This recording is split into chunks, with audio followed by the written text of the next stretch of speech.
Welcome to Hockey Whiz Talks podcast. In this podcast, I'll be talking about why the Montreal Canadiens are struggling this season. In this podcast, I'll be talking about the struggles of the Montreal Canadiens this season and what could be done to fix them. The Montreal Canadiens are currently the second worst team in the Atlantic Division and hold a 25-26-5 record for 55 points in 56 games with 163 goals for and 194 goals against. The Canadiens have a 13-12-4 record at home and a 12-14-1 record on the road. Montreal has struggled mightily in their last 10 games, going 2-7-1. The Montreal Canadiens had the expectations that they would be a rebuilding team this season, but the struggles they had at stretches of the season leave much to be desired. Looking forward, the Canadiens will most likely be sellers at the deadline and could look to move several of their veteran players. The Montreal Canadiens have faced several challenges contributing to their underperformance during the 24-25 NHL season. Several key players have underperformed, like Yaroslav Slavkovsky, Alex Newhook, and Josh Anderson. The team has had inconsistent team performance. The Canadiens experienced a sluggish start to the season, struggling to find consistency in their gameplay. Defensive lapses have been a recurring problem, leading to high-scoring games against the Canadiens. Additionally, goaltending has been subpar, contributing to the team's defensive struggles. The team has been impacted majorly by injuries, which has impacted lineups. These factors combined have hindered the Canadiens' ability to perform consistently and meet the preseason expectations. And now a word from our sponsor. Check out my scouting blog at hockeywiz777scouting.com. Listen to my scouting blog podcast on podcasters.spotify.com/pod/show/hockeywiz777scouting. Montreal Canadiens have experienced underperformance from several key players during this season, including Yaroslav Slavkovsky, Alex Newhook, and Josh Anderson.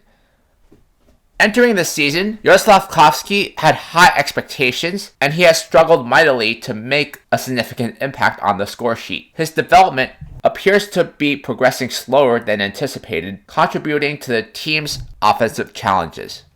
After putting up a career-high 15 goals and 34 points in 55 games, he has only put up 10 goals and 18 points in 56 games. Newhook's performance has not met the preseason projections. His limited contributions have been a major factor in the team's inconsistent scoring.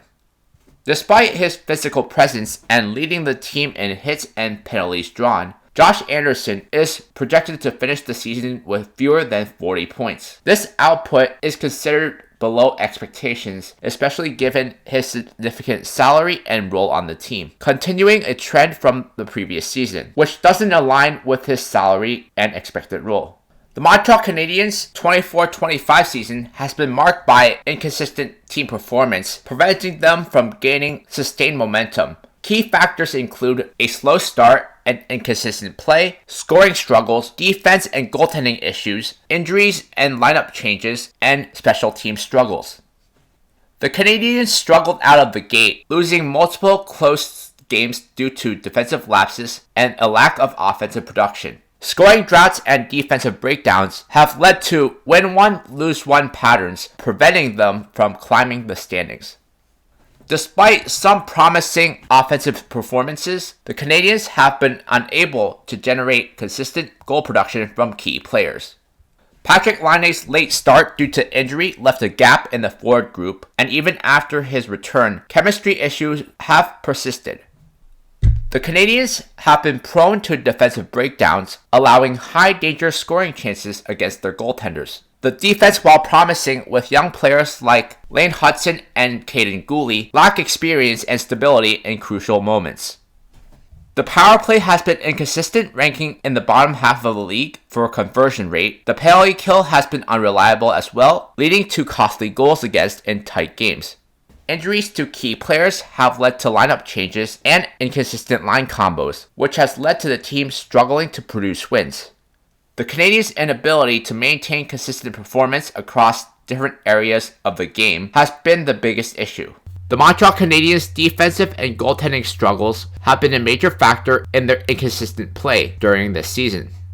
The Canadiens' blue line is composed of several young and developing defensemen, including Caden Gooley, Arbor Zyka, and Lane Hudson, as well as a few other young defensemen I haven't mentioned, who have all shown promise but have also made a few costly defensive errors. Defensive breakdowns have resulted in high danger scoring chances for the opponent. While Lane Hudson is relied upon as the top Canadiens offensive defenseman, he struggles in a shutdown role against elite competition. Mike Matheson is probably the Canadiens' best shutdown defenseman, but he struggles against elite competition. Without a clear number one defenseman on the team for right now, the team has lacked structure in key moments. The Canadiens have struggled with turnovers in the D zone, leading to odd man rushes and breakaways. This has put extra pressure on their goaltenders to make difficult saves. Sam Montembeault has had up and down play, and because of the struggles of Caden Primo, who was the backup at the start of the season, he has been the Canadiens' de facto starter. While he has had flashes of brilliance, he has also allowed soft goals in crucial moments. He has a .900 save percentage, which is below league average for a starter. As mentioned before, Caden Primo really struggled this season to be a reliable backup, which forced the Canadiens to demote him to the AHL and recall Jacob Dobas. Jacob Dobas has had some quality starts, but he still lacks NHL experience. The Canadiens' defensive lapses and inconsistent goaltending performance have played a major role in their underwhelming season. Until they stabilize their defensive structure and get more reliable play in net, they will continue to struggle against better teams. Check out my hockey blog at hockeywithtalkshockey.blogspot.com. Follow me on Facebook and Instagram at hockeywith777.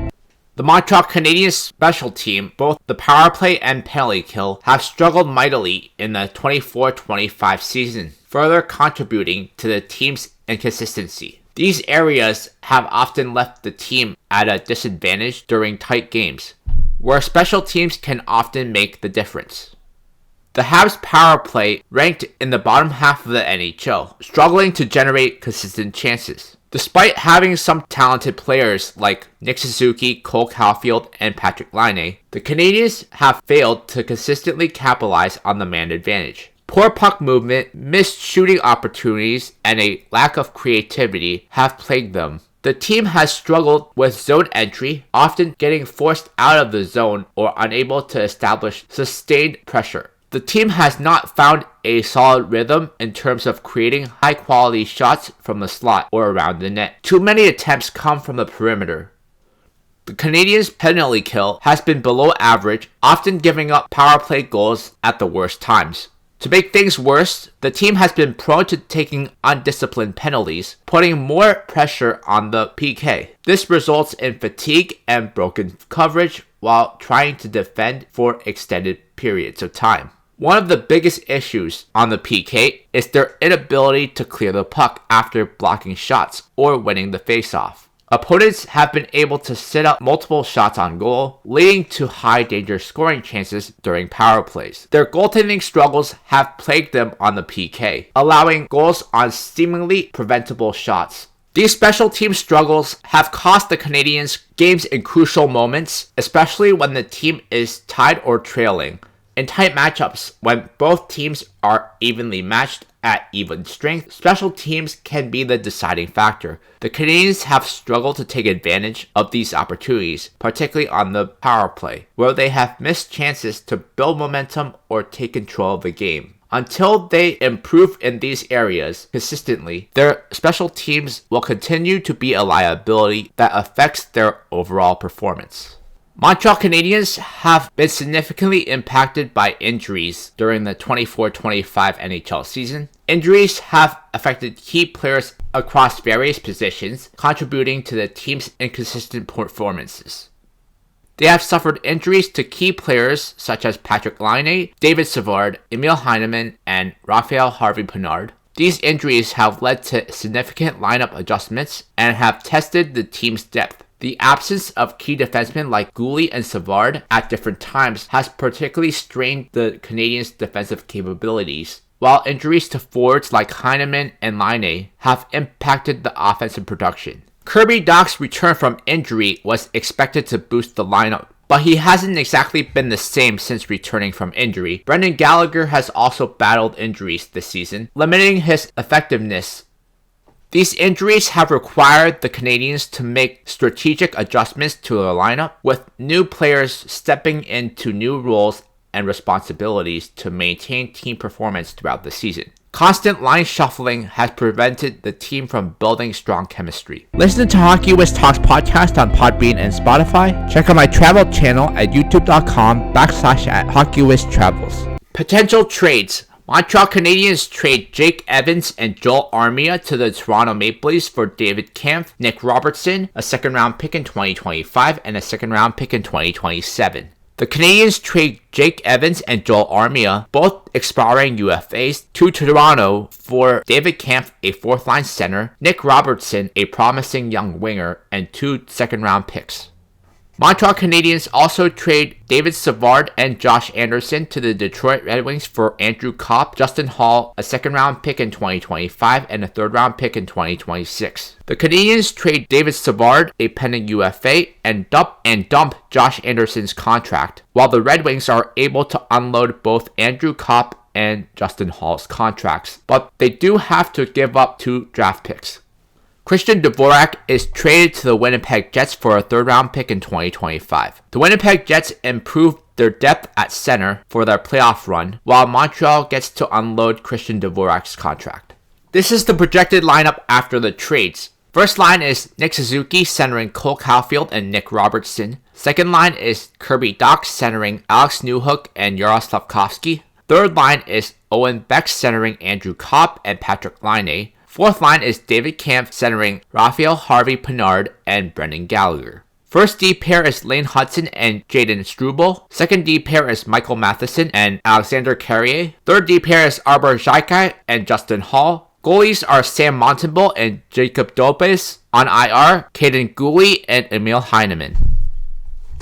Despite players like Cole Caulfield and Nick Suzuki performing well, the team still lacks consistent scoring. The team should use the trade deadline as a means to improve their bottom 6 and improve the team for the future by acquiring draft assets.